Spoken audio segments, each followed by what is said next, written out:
Christians, when we witness, we know how the conscience works, the law works.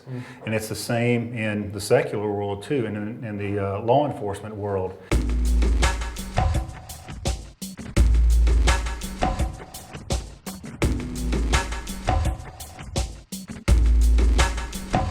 The conscience is already working.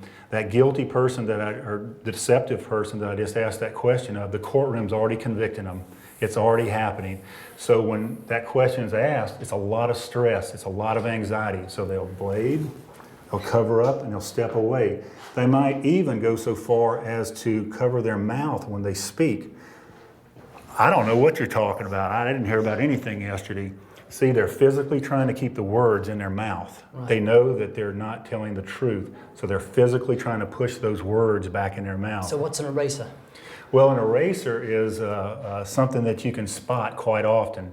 It's when the person who's being deceptive gives you an answer and their conscience has already told them, the answer I'm about to give you is ridiculous. It's silly. It doesn't make any sense. I know it doesn't make any sense. And furthermore, I know that you know also that it doesn't make sense. For example, if I were to ask the person, hey, where were you at yesterday afternoon about 3 o'clock? Well, you know, I was driving around. I got off work early. So they'll cough when they haven't coughed before. Right. They'll laugh, a little chuckle. So where were you at yesterday afternoon? Hey, you're not going to believe this, but I was driving around and you know, I just went for a drive. So it's that little laugh. It's an eraser. You call it an eraser. They're trying to wipe away the answer. Their conscience has already told them this is a ridiculous answer. Nobody's going to believe it. So they're trying to lessen the impact of it. How about when I notice sometimes in interrogations, someone you'll ask a suspect a question and then they'll repeat the question back to you like they're not sure they really understood the question and want to make sure. Is that common? Is that common? Yeah, exactly, just like that. That's exactly what it is. It's a stalling technique.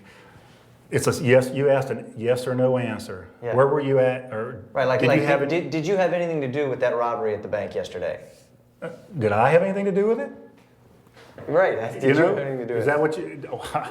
Why would I have anything to do with the robbery? So now you just stalled there by repeating the question, and you gave me an eraser. Yes, and I stepped back too. Right. I recoiled from that. Conscience is already working.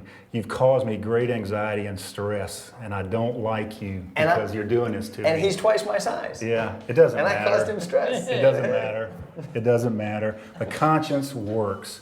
When we're sharing the gospel with someone, we want to cause any stress. We want to see that person get saved. That's our goal. And law enforcement, when we're sharing or when we're interviewing with someone, sometimes we want to cause them stress simply because we want them, it's in their best interest to help us with this investigation. And we truly do want the best for them. And the best thing that they can do is be truthful.